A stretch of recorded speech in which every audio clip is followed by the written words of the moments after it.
Good morning, Pickswise Nation. This is Let's Bet It on a fine Monday morning. I'm Alex Glaze. He's Jared Smith. Jared, we got a lot of action today. We got bowl games. We got Monday Night Football. We got some NBA action. A lot to get to on today's card. Yeah, EPL in the afternoon. We have a bowl game. We have a morning bowl game. Coffee, breakfast, and the Quick Lane Bowl. I mean, nothing says Monday morning like a bowl game in Detroit, Michigan. At 11 a.m. Another, yeah, 11 a.m. Another wild and wacky Sunday in the NFL. It was. I'll be honest. It was kind of a weak card. I think a lot of double-digit spreads. I thought the Bills game was entertaining. Great call by you, by the way. Thank you very much. And Jim, all of you were on the Bills, right? It was a let's bet it family play on the Bills, and it came through. But for the most part, there weren't a lot of close games. The 4:00 slate was absolutely dreadful. The Chiefs just rolled through. I guess that Bears game was exciting, but it was the Bears and the Seahawks with nothing to play for, so it wasn't like that game meant anything. The Chiefs game was basically over at the opening kick. But we move forward now. We're kind of at the tail end of all the football talk. We're going to start to talk about more of the college football playoff, and then it's really basketball, hockey, soccer.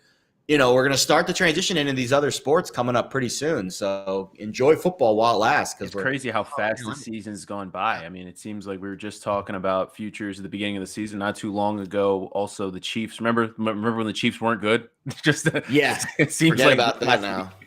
Yeah. Now we're gonna get to that later on in the show for sure, because they have definitely been making some movements in the market for sure over the past couple of weeks. We got a pretty stacked show, but before we get into all that, make sure that you guys subscribe to the Pickswise YouTube channel and download our app. It's available in the Apple Store and on Google Play. On today's show, we're going to do some Market Correction Monday. We're going to do some Monday morning therapy. Ross Tucker is going to join the show. We're going to talk about the college football playoff matchups. Then we're going to talk Dolphins-Saints. We got Ian Book playing tonight, we think. As of right now, as of 10:04 a.m., right. Ian Book will be playing tonight for the Saints. And then we're going to finish things off, of course, with our picks of the day. So without further ado, let's get to the show. Let's bet it. And Jared, let's start Market Correction Monday. And let's start with the Chiefs, the team that we were just talking about. Chiefs to win the Super Bowl went from plus 500 to plus 370. So a convincing win over the hapless Steelers. Forced a lot of movement with the Chiefs. Do you still think there's some opportunity there at plus 370, or do you think that ship has sailed a little bit? I think the ship has totally sailed. So my position on the Chiefs, actually, let me check my numbers here. My position on the Chiefs right now is, and if you've been reading along with the futures column all season long, and hopefully you should have about a 1-unit position on the Chiefs at around 12-1. Plus 1175 is actually my number to win the Super Bowl. And I've got a half a unit on 7-1 to win the AFC. And that was, of course, we bought in kind of slowly throughout the year. The first investment I made was after that Titans loss. And I'll be honest, at this stage of the season with the NFL futures market, there is not a lot of value. In fact, I would say there's no value because the teams that are good are priced that way. And the teams that are bad, you need to get really lucky with one of them making a big run. And in fact, those bad teams, you're still probably better off just playing them on the money line in the wild card round and then rolling it over to the divisional round and then rolling it over to the conference championship game. Because at this stage of the season, for example, we have 6 teams on FanDuel that are priced at 10-1 or shorter. You do the math. There's not a lot of wiggle room there. If you pick one of them right, or if you bet on 2 or 3 of them, you're not going to win a lot of money considering they're all 10-1 or shorter. And those are the 6 best teams in the NFL. So my advice to futures bettors at this stage of the season is to just chill, wait for a dip, or continue to play money line rollovers. And with the Chiefs, that's going to be tough because they're going to be favored in a lot of these games by a hefty amount. Absolutely. I'm looking at another one of those teams, the Colts, after their big win over the Cardinals. Can we even say that's a big win? Are the Cardinals just a disappointment? I mean, or did what we just see is that just how big DeAndre Hopkins is to that offense? Because what's going on with that Cardinals offense? I mean, yeah, I probably should. Frankly, I probably should have put the Cardinals in this segment as well because they did correct a little bit. Arizona went from 13-1 down to now 20-1. 21. Yeah, I can address both the Colts and the Cardinals. I think the Cardinals are a good football team. I just think they peaked a little too early. And maybe they'll get Hopkins, and don't leave out Rondale Moore too. He's a big part of that offense as well that they're missing because he gives a little bit of that jitterbug kind of dynamic, put them all over the field, and then Hopkins being their main threat. Both of those guys being out is huge. I think on the Colts side, if you wanted to ask, it's kind of ironic. I just preached about how you shouldn't bet the futures market at this stage. The Colts and the Cardinals, more so the Cardinals because they've dipped. But the Colts as well at 18-1, you can make a case why that's not the worst number. It looks like they're going to be the wild card team, barring a Titans slip up down the stretch. They would have to lose twice. The Colts would have to win twice, and then the division would swap. So let's just say that the Titans are going to win the division, and the Colts will probably be the number one wild card team in the AFC. That means they're going to be the 5 seed, and they might face the Titans in the first round of the playoffs. They might face the Colts are a team I don't want to see. So at 18-1, I mean, worth a stab for me. I think of all the teams that we're talking about today, the Colts are the one team that is very dangerous, and they're not priced like a favorite. So that is one that I would consider. But again, at this stage, I would almost still rather play them on the money because I'm expecting them to be an underdog in all 3 of their playoff games because all 3 of their playoff games are going to be on the road. So I do think the flexibility of just rolling over the money line at this stage of the season makes a little more sense because I kind of know where they're going to be slotted and they're going to have to go on the road and win 3 straight games to even get to the Super Bowl. And they'll probably be an underdog in the Super Bowl as well. So think about that from just an odds perspective. Let's say they're 2-1 on the money line in their first game. You roll that over 3 or 4 times, you're going to get to 18-1. And you don't have to roll over the full amount. You can pull a little bit of your money back as you go. So I think at this stage of the season, the money line rollover offers a little more flexibility. But the Colts at 18-1, I would consider that at least because of how well they're playing. Talking about them going on the road, you know what travels? Defense and the run game. So 2 things that the Colts do very well.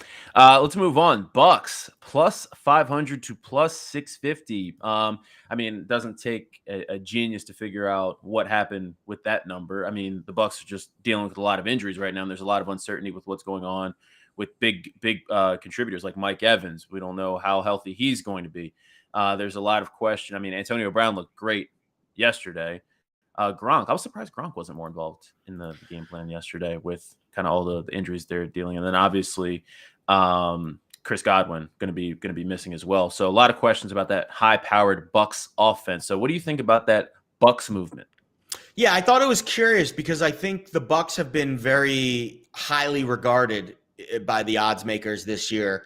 They've basically been the favorite until about a week or 2 ago when the Packers kind of jumped into that spot when the Bucks hit their little lull. So they were the favorite, which means there's been some pretty heavy exposure to the Bucks for 10, 12 weeks of the season, again, until very recently that they've kind of come back down to earth a little bit. They won in convincing fashion yesterday by, 32-6 or some, I forget the final score, but somewhere in that range. They won by over 3 scores, and yet they still dipped in the market, and I think that's twofold. I think the competition in the NFC is much fiercer, and I think teams like the Rams and especially the Cowboys have really come on of late. And I think that is causing odds makers a little bit of casting a shadow of a doubt on the Bucks' chances to repeat. So as well as Tampa Bay, as good as they looked yesterday, you have to consider the opponent that they played, but also the opponents that they are going to face in the postseason. And it looks like right now, I'm looking at the standings, unless somebody loses, Dallas or LA, the Bucks are going to be the 4 seed, which is going to set up a very interesting Cardinals-Bucks wild card game. And I'll be honest, you give me 3 points or more with the Cardinals in that game if they're healthy, I'm not very high on the Bucks right now because of all the reasons you mentioned.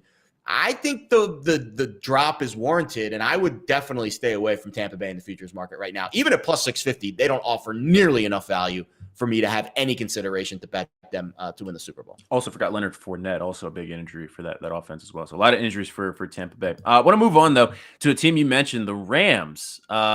They they've come along the past couple of weeks, and they looked pretty good yesterday. I think Odell, great addition to that offense. Rams win the Super Bowl plus 1,100, now down to plus 950. The Rams, interesting to me. Very interesting. I actually think that there's a little value in there, plus 950. What do you think?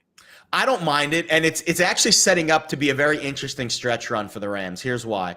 So I'm assuming. Actually, let me see who they face this week, because I think it's one of those double digits. We'll get there. Yeah, I know. Yeah. So they're probably going to beat the Ravens, and what that's going to do. And by the way, the Niners are probably going to beat the Texans this week. Let's just assume that those two things happen. That's going to set up a Niners-Ravens Week 18 game, and it will also set the standings up 3-6. Niners being the 6 seed, Rams being the 3. I could see the Rams kind of, mailing that game in, because what's the hardest possible thing to do? Play a game in Week 18 and then play the same team in the postseason the following week. So there's going to be some interesting lines, kind of scenarios being set up in Week 18 heading into the wildcard round, because I don't think the Rams want to face the Niners 2 weeks in a row. I wouldn't want to face the Niners 2 weeks in a row. No. So we'll see how things shake out next week, and this will be a discussion that we really dive into next week. But I think overall for the Rams, I agree. I think that they're coming on, and the talent is there. I just don't trust Matthew Stafford. He did not play well in that game yesterday. 3 picks. The Vikings were inept on offense. If they weren't so inept on offense and Thielen was in and out because of the injury, I think the Vikings probably could have and should have won that game. Because when you throw 3 interceptions in a game, very fortunate that the Rams were able to come away with a win and a cover in that game, because Mike Zimmer loves kicking field goals. But I think in general, I am intrigued on the Rams, but I still think the price is too high. Again, there's too many teams that are priced 10-1 or shorter. At this stage of the season in the futures market, if it's shorter than 10-1, you can get just as good of a price rolling over the money line over the course of 3 or 4 weeks in the postseason. So I think it's a stay away, but I agree. The Rams definitely have a chance to flash some of that talent and make it all the way to the Super Bowl. Mm-hmm. All right, well, let's wrap this up. We're going to get back to our NFL talk in just a little bit. We're going to take it to the therapy couch. But before we do that, let's switch gears, talk some college football, and bring in our guy, Ross Tucker. He is going to come in and break down the college football playoff picture with us. He is a former NFL lineman. He knows all about the game. He's been giving out winners, talking NFL with Jared. But now we're going to talk a little college football, Ross. Welcome in on this fine Monday morning. Thanks for joining us. Yeah, my pleasure. Thank you guys for having me. Jared, good to see you twice in 1 week. Yeah, and you're wearing your Pickswise gear. It's his Let's Bet It debut, by the way. Should we throw some party for him? This is no pressure. No pressure. Yeah, and this is not going to be my only Let's Bet It appearance. I think I have at least 4 more coming up. So I'm looking forward to joining you guys at times throughout the playoffs for sure. Love doing Pickswise playbook with Jared and Chris Rose for sure once a week. So yeah, man, I'm ready. What do you got for me? Let's do it. All right, let's get right to it. Let's talk some playoffs. Let's get to what I think is the better of the 2 matchups. We got Georgia, Michigan. Georgia laying 7.5 points. Interesting spot for me. I think Jared and I are on the same side here. We're going to take the 7.5 points with Michigan. What do you think about that matchup, Ross? Yeah, I actually feel pretty similarly about both games. And I think Jared knows I am much more likely to take points than lay them. I actually wonder if that's like a former player trait, right? Because, you're so used to playing and you lose games when you're the favorite, you win as an underdog. It's like you start the game and I got 7.5 points on the scoreboard for my team. Like, we're in great shape with that. But I like Michigan. Now, look, we all know how good Georgia and Alabama are and the top of the SEC for sure. But Michigan's strength, I think, plays very well against what Georgia wants to do, what Georgia does well. I do think on some level, Georgia got exposed a little bit on both sides of the ball in that SEC championship game against Alabama. Now you got a Michigan team coming in that what I like about them, they know who they are, right? Like their quarterback's not great. They're going to pound you. And we all know how good the Georgia front seven is. But to me, it just makes it feel like the game will be a lower scoring, close to the vest. I don't expect a lot of explosive plays. Both defenses are excellent. That lends itself to taking the underdog. When you're getting 7 and a hook, you're getting more than a touchdown. Michigan's offensive line won the Joe Moore Award. Best offensive line in college football. We saw what they did against Ohio State. They dominated. That's not going to happen against Georgia, but they might be able to do it well enough to at least sustain some offense. Meanwhile, defensively, they have a potential number 1 overall pick, Heisman finalist at DN Aiden Hutchinson. And the kid on the other side, Ojabo, he's almost as good. So I don't picture Georgia scoring a lot of points either. It feels like a field goal game, a lower scoring game. I'm all over getting the 7.5 for the Wolverines. Yeah, and the total 45, which is really low in today's college football. Jared, what do you add to this? Well, I was gonna say, Ross knows how much I love the look ahead lines. That's kind of that's the vibe we like to give off on Playbook a lot. The look ahead here was 9.5. So you did see that initial movement come towards Michigan. I'm always fascinated, Ross, the coaching matchups in these games, because you have so much time to prepare. The coaches, either they outthink themselves or sometimes they do outthink the other teams. How do you handicap a Harbaugh versus Smart matchup here? Which coach do you think has the edge in this matchup? I'm not sure either does. Now Smart, seriously, I mean, Smart has at least been in the college football playoff and is experienced with this cadence, right? Like this environment. Whereas Harbaugh got coached in the Super Bowl, right? So he knows waiting 2 weeks for a big game. So I don't know that I feel like either one gets an edge.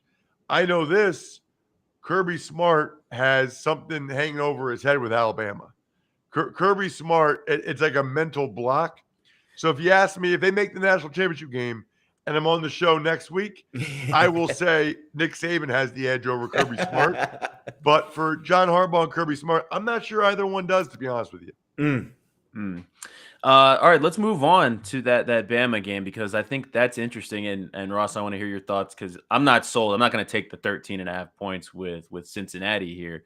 I love laying 13.5 points with Alabama in this spot. I don't believe in Cincinnati. I don't believe in Luke Fickell. I think I mean, I'm all out on the group of 5 teams. We can go on and on about that, but under 2 touchdowns, I'm okay with laying that as of right now. But why sell me on taking 13.5 points? Because I think that's an interesting side to be on. Oh yeah, I am, and you should, and that's how I feel about it. Look, a couple things, right? Cincinnati is 22-1 the last 2 years. Their only loss was in the Peach Bowl against this same Georgia team that's in the college football playoff. And if you watch that game, Cincinnati should have won. I mean, they totally choked and blew it at the end and lost 24-21. A very competitive game by a field goal. The other thing is they got the most impressive win, or one of the most impressive wins of the college football season. Notre Dame is number 5 in the CFP rankings. Cincinnati went to Notre Dame, who finished 11-1, and beat them by double digits. Yeah. 24-13. So I would grant you the American was down this year, and I will agree that it's not as good as some of the Power 5 conferences, but they won every game for 2 years. And they've played Georgia tough and beat Notre Dame. And here's where I think people miss on Cincinnati, okay? Both their corners, Alabama likes to throw the ball. No Mechie, but they like to throw the ball. Jamison Williams. Both corners for Cincinnati, top 10 NFL prospects. Love that. At that position. Myjai Sanders, the DN, he's a day 2 pick. Desmond Ridder, their quarterback, he's a day 2 pick. So at positions that really matter, quarterback, edge rusher, corner, Cincinnati's not a group of 5 team. Like, they are a top 5. I mean, they are loaded at positions that really matter. I think it's going to be a close game. I think it's going to be a good game. The moment will not be too big for Cincinnati. They played in a lot of them now. I love taking Cincinnati in the points. Maybe I'll be proven wrong. Maybe Bryce Young will light them up. I'm all over the Bearcats. I think of the 2 games in this week, that's the one that I'm least interested in betting on. Like, I really like Michigan. I like getting points there. I'm not totally sold on Cincinnati's overall makeup because I think Bama's obviously deeper, and I think the quarterback Bryce Young is going to stretch the field more than a lot of other quarterbacks have done against Cincinnati's defense this year. Notre Dame did not do that in that game, and you mentioned the American Conference hasn't really been that overall top to bottom a good conference this year. But there is one thing that Cincinnati does have going for them that Alabama, maybe they do, maybe they don't. You're right. Cincinnati has been on this stage before with this pretty much exact same team with this exact coach. Saban has. Not a lot of the role players have, and Bama's defense has not proven to be elite this year. So in a game where you're laying 2 touchdowns, Ross, I feel like it might not be, a close game throughout, but I think the back door will be open in this game for Cincinnati, and Desmond Ridder is a guy that can certainly kick through that back door. And I'll give you one more, okay? I know it's the college football playoff. I know it's the semifinal. I get all that. But there's still part of me that wonders if Alabama comes out firing on all cylinders playing Cincinnati. And also, by the way, fair. You look at Alabama this year. I mean, obviously the Texas A&M game, but the Auburn game. Yeah. I mean, they gave up a ton of points. Bunch of games. This is not last year's Alabama team where they were one of the best teams I've ever seen. This is this year. They don't even run the ball that well. No. I mean, they don't run it that well. They're going to have to throw it against 2 of the top 10 cornerback prospects in the NFL draft.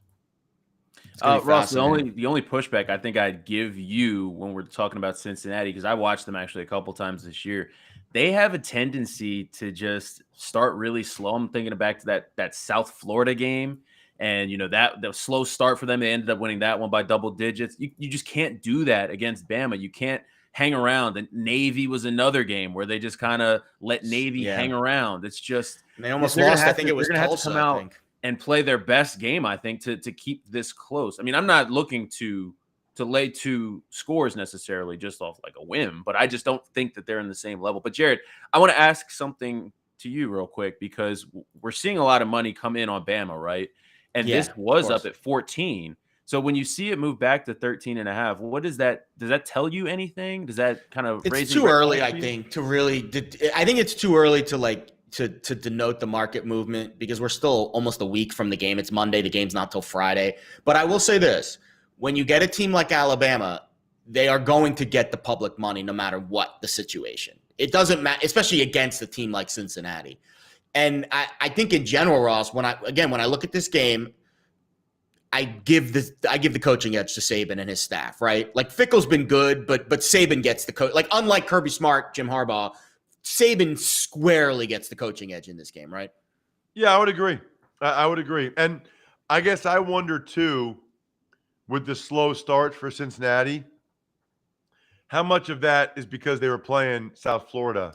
And yeah, that's fair. They're going to be up for this game. And they were up for the Georgia game. If they get a slow start, they're in serious trouble. Yeah. But I'm actually hoping Alabama has the slow start because they're playing Cincinnati, kind of like Cincinnati had the slow start. It's fair. Plus, I played FCS football. So, like, Cincinnati's group of 5, like, they're like our, like, older, better-looking uncle. You know what I mean? Like, the group of 5. So, like, I want my uncle to do well because that speaks well 100%. to the FCS and the lower levels. So, maybe part of it's because I mean, I don't wish for much, but if Cincinnati beat Alabama, that would be all I needed for the rest of my life. I've called Ivy football before, Alabama Ross. fans Big deal. and SEC fans. That would be amazing. Imagine if both the SEC teams lose. Oh, boy. Would they even have the final? They couldn't even have a college football playoff final without an SEC you know team, what right? happened? They'd have to cancel it. You know what happened? The SEC would say neither team was motivated because it wasn't the national championship. We're going to hold our own national championship with Alabama and Georgia. And Michigan, Cincinnati doesn't matter. Oh, man. Last question, Ross, then we'll get you out of here. We got a question coming from the chat. Can either of these teams, I guess they're referring to Georgia and Michigan, beat Bama? Yeah. Yeah, I think they can. In fact, I actually think Georgia wins it all. I think Georgia is going to win a close one with Alabama. With Michigan. And I think Alabama beats Cincinnati. But I think those are both close games. Again, I don't really have a rooting interest, so maybe I'm just hoping they're close games. But I think they're close games. And I think in the national championship, it's hard to beat a team twice. Yeah. And I think Georgia finally gets that Bama monkey off their back and wins the national championship. Wow. I think they were the best team this year, all year, and I think it's their turn to win it. Fair All right, enough. Ross, appreciate your time. Good stuff, as bud. always, sir. Look forward to having you back. Absolutely, my pleasure. Thank you guys for having me. I'll see you on Wednesday. Later.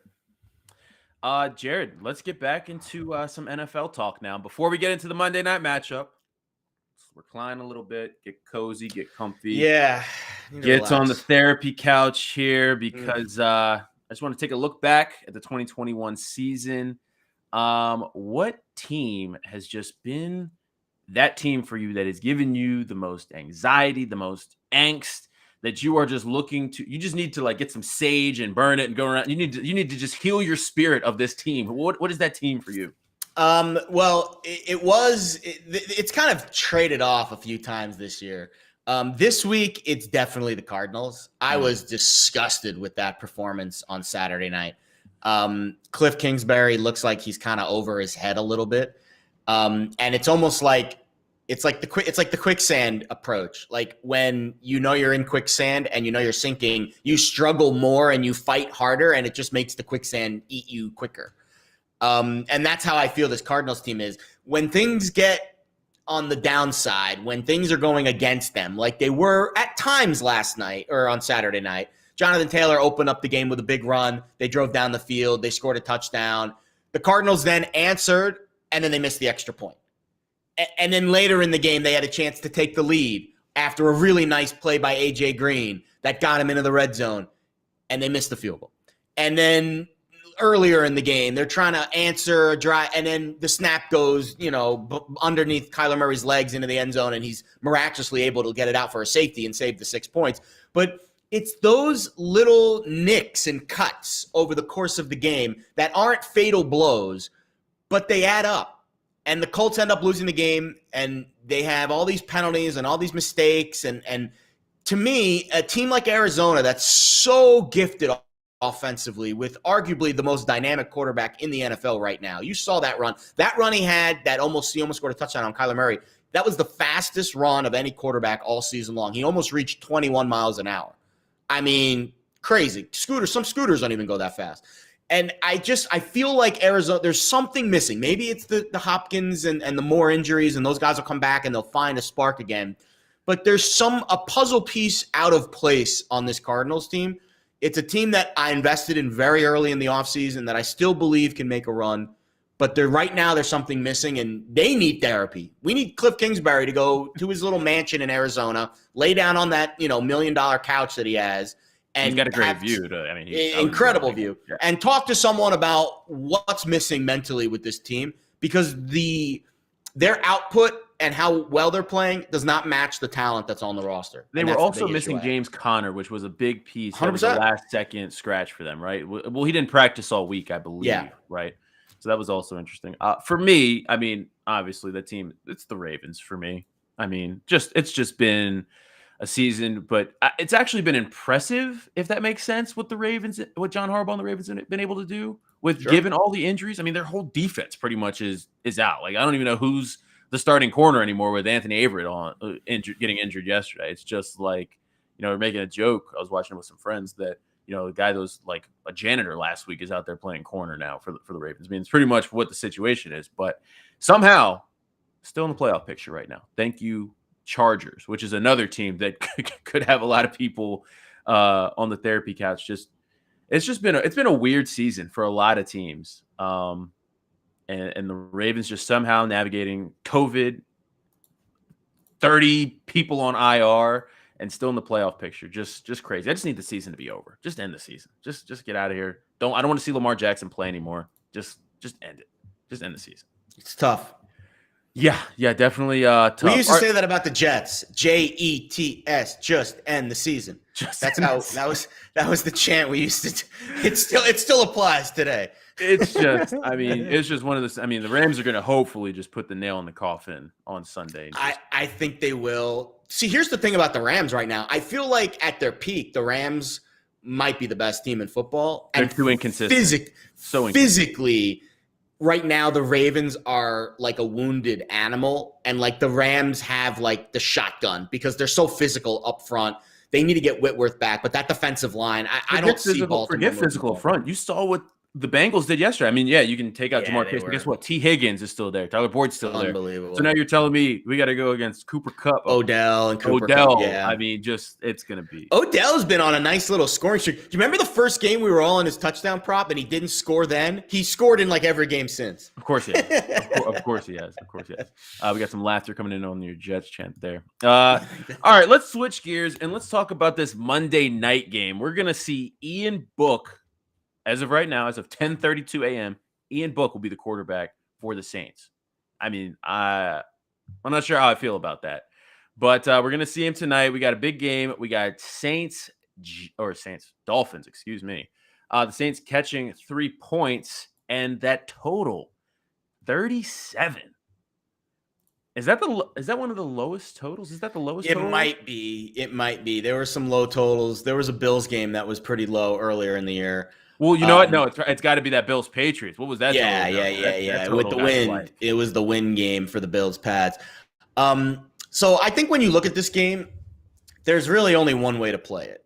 There's a lot of unknowns with Ian Book, but at this stage of the morning, at 3 in the hook, I don't take Taysom Hill, and I don't think he's a 6-point upswing from Ian Book. So I think the value is on the Saints. Is it an easy bet to make? No, because there's a lot of unknowns with Ian Book. The upside with Ian Book is probably capped at around a field goal less than Taysom Hill, but the downside is a lot lower. The floor is lower because we just don't know. We've never seen him play. So whereas the argument can be made that you're getting value on the line with the Saints because the line was basically 3 on the other side with Taysom Hill starting. Now it's 3.5 on the Dolphins side. So that's a 6.5 point big swing in the NFL. Massive swing in the NFL. Anytime you go from key number to key number, the 1 and the 2 range not as big, but you go from key number to key number. Now it's through a key number to 3.5. That is a significant swing in the probability of that team winning. So the value says take the Saints, but I'm not there. I have a Dolphins teaser at 9 that I was fortunate to get in before. I was burned on a teaser with the Ravens this week, and I was fortunate on a teaser with the Dolphins this week. So I'm 1 for 1 with the COVID landmines. However, I do think there's some props in this game that are interesting, and I want to mention the Dolphins receivers. Mm-hmm. So let's game script this out. Dolphins probably have a lead. They will likely lean on the run. Duke Johnson, by the way, I couldn't find any rushing yards props on him or else I would have been on him. He was tremendous last week in his first stint with he's the Dolphins or he's the Hurricanes all-time leading rusher. Like the guy can run the football. Give him the rock. And I think when you look at the Dolphins receivers, I think there's an edge with Parker because his number's really low at 47.5 yards, and he's been the deep threat for the Dolphins. He was really good last week against the Jets. And with Waddle coming off of COVID, I can see him being maybe not at 100% back in the offense after a week off. Actually, 2 weeks off because they were coming off a bye. Right. So to me, it's like a buy Parker, sell Waddle approach tonight. I'm going to go over yards with Devontae Parker and under receptions with Jalen Waddle. And I'm kind of banking on Parker to get a big one early and knock this out of the Parker, no pun intended or pun intended. And then Waddle to be a guy that maybe isn't relied upon as much. And then at the end of the game, when the Dolphins are running the ball, I think the receptions prop might come home. I got good plus money on the reception spot, plus 130 to the under on Waddle. Devontae Parker basically, minus 110 on both sides for the receiving yards prop. So that's kind of where I'm at here. Saints give up the 9th most fantasy points to wide receivers this year, if you care about stats at all. And I think Lattimore's going to be on Waddle, right? To me, that's how I would play it if I'm the Saints' defensive scheme for the night. And then that would leave Parker maybe to get the second corner. So I think Parker's a decent play tonight. I like that. Yeah, I'm looking at props too because I'm not really sure about a side or that total, even though I'm tempted to take that over. And probably it's really low. And probably side with the Saints too, just because it seems like just whenever everyone's hammering one side, which is the value's on the Saints. No doubt. I'm not laying 3 with. But I don't know if I can take. I don't know if I can take points. I'm also not a big Ian Book fan. But I want to, before I get to my play, I want to look at some Ian Book props for tonight because I think they're really interesting. Over 174.5 passing yards. And his rushing yards at the rushing yards prop, I think, has a little value. He was a decent runner at Notre Dame. That's his game. Yes, that's his game. So those are, and he's probably going to be running for his life tonight against a good Dolphins defense. Those are both interesting props for me. 174.5 is really, really low. Yes, really low. Like those are like Taysom Hill numbers, and I think he's a better. I would give the rushing yards prop a look. I would if I was going to play any Saints props tonight. And I like your look on Kamara too. I think that's the prop that I'm looking at is the Alvin Kamara receiving yards, which is 27.5. He hasn't gone over that number in a couple of weeks, but he's been getting targets, and the way I kind of see this game going for the Saints offensively, especially with Ian Book. Never played before. Things are going to be moving a million miles an hour for him. What's the safety net for him? It's going to be Alvin Kamara. Yeah. So I can see Alvin Kamara having a big part in the offense tonight, not only rushing the ball. I think his rushing total is 54. I think it's 54, 56, something like that. But in the receiving game as well, just those dump off passes. And Kamara in open space. I mean, 27 yards or 28 yards is all I need here. I like that a lot. I think that can happen. I don't mind it at all. Good question in the chat about Mike Gesicki. Obviously, I love Mike Gesicki, Penn State guy. But touchdown props tonight for me are tough because you mentioned the low total. So I don't see the value in touchdown props when the total is so low because I don't know if the total is fully I don't know if the odds on the touchdown props are fully baking in how low the total is. The totals for this game is 37.5. That means they're only expecting 4 to 5 touchdowns in the whole game.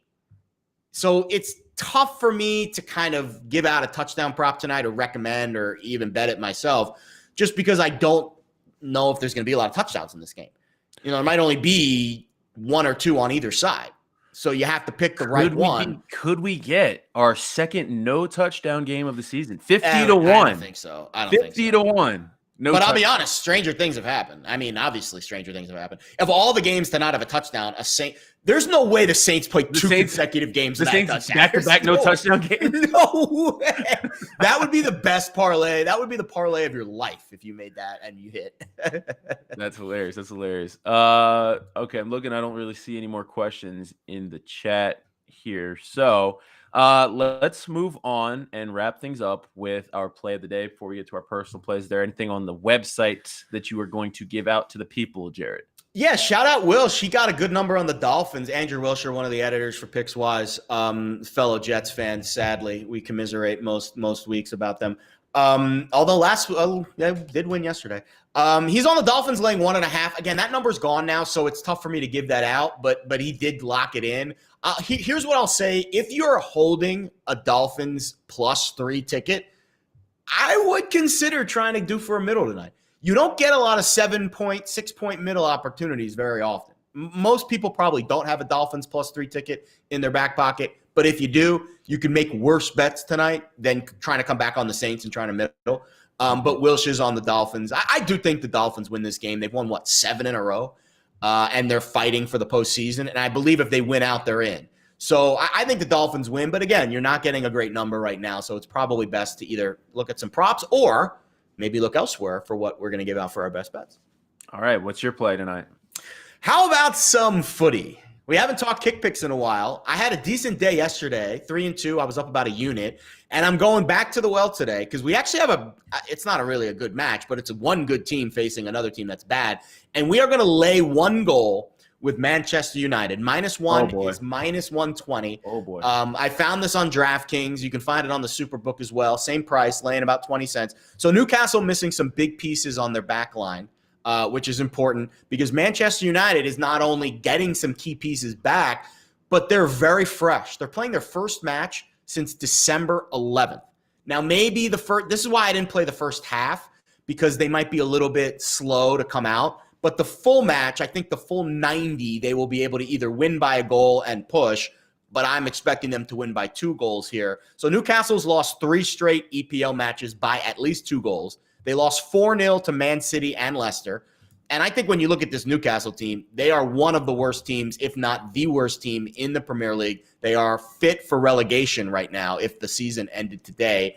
And Manchester United needs to make up ground. They're 8 points back of Arsenal for 4th. Arsenal won yesterday. Of course, for those unfamiliar, the top 4 teams in the English Premier League, they get the automatic berth to the Champions League. So Manchester United, all about the Champions League. That is the moneymaker in the sport of European football. They will be pushing hard for the full 3. I think they have a big win today at Newcastle. 3 o'clock Eastern is when this match starts. So you're going to have to bet it relatively soon. Love it, love it, love it. I'm going to take a stab at an NBA pick, all right, which is tough these days at 10:40 a.m. to make a call because we don't know what's going to happen between now and tip-off here. But I'm going to that Hornets-Rockets game tonight, and I'm going to lay the 7 points with the Hornets. Looking at that game, this is a game that will not feature a lot of defense. So if you like old-school basketball with defense, this is not going to be the game for you. I think that totals 235.5, just an absurd total. But I'm going to lay the 7 points with the Hornets just because I think that their offense, they're efficient, explosive. They don't really play defense, but the Rockets have one of the worst offenses in the NBA. Not efficient at all. Really struggled to score the basketball. And I just don't think that they're going to be able to keep up with the Hornets tonight, who, I mean, they were dealing with a lot of COVID issues a couple of weeks ago. They're back, they're healthy, and they're firing on all cylinders. So I'm going to lay the 7 points with the Hornets tonight. I don't hate it. I listen, we're at the point now. You don't hate it right now at 10:40 a.m. No, but here's why I don't hate it at all. I think we're at the point in the sports calendar now. We have one more week of bowl games, really. Next week is there's 1 or 2 random ones, but this is the last real week of bowl games. No more Thursday night football. We have a Monday night football game tonight and a Monday night football game next week, and then that's it for Monday night games. Monday through Friday for the foreseeable future, we have NFL playoffs, which is great. We got to get into college basketball mode. I like Syracuse laying 9.5 tonight too. Not a full unit, like a half unit there. We got to get into NHL mode where hopefully they'll come back again soon. We've been in NHL mode a little bit, and we got to get into NBA mode because every night we got to find stuff to bet on. We got to do this show. We got to find the value, and the NFL football games are few and far between. And we got to really start to ramp up our, handicapping and how much time we invest in watching the games and tracking the movement. So I am all for starting to shift the focus to the NBA, to college basketball, to the NHL, because this is that time of year in the sports calendar. January, February, March Madness is right around the corner. So that's crazy. Getting gear. You're talking March Madness right now, but you're not wrong. You're not wrong. And I believe I'm getting 6.5. So the Hornets down to 6.5 now. So there you go. I like that even more for me. But any last second thoughts before we get out of here? Go Man U. Go Western Michigan. I did get the 3 on Western Michigan in the quick lane bowl in about 15 minutes, but I'm not playing the 7. I'm not playing the 7. Okay, I'm glad. Let's wrap it up with the quick lane bowl because I'm trying to figure out my play, and we know how bowl season's gone for me so far. Bet the over. Bet the over. 56. You're going to go with the over. Well, because it's dropped 8 points, and if you don't think Carson Strong is worth 10 points. From plus, it actually was 14. It was +6 to now -7. So it's 13.5 points, 13 points Carson Strong.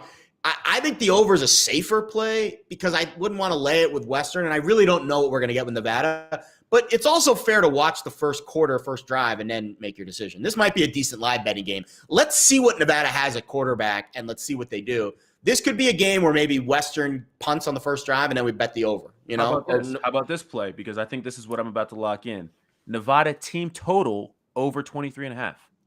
Listen, I don't know what we're going to get with Nevada, but I could certainly see Western's defense give. I mean, the MAC has been bad in bowl games. You saw that game the other day. We were talking the Georgia State Ball State game. I mean, Ball State got their doors ripped off by a good but not great Georgia State. I mean, they're good. So if Nevada has anything at the backup quarterback position, they've had 3 weeks to prepare. They've known Carson Strong's not playing for 3 weeks. It's not like this just happened yesterday. Right. This news broke 3 weeks ago. So I think there you can make worse plays than betting an over in a game on turf, indoors, Western should be motivated because it's a home game for them. If Nevada has anything on offense, I think this game should go over in the mid-50s. So the live over is definitely something I'm going to look at to play in this game, but we got about 15 Quick minutes. Lane Bowl. What other sport is playing at 11 a.m. on a Monday? Love college football. Love it, love it, love it. All right, that'll do it for us today. Good luck with your plays tonight. We'll be back tomorrow at 10 a.m. For Jared Smith, I'm Alex Glaze. Good luck tonight.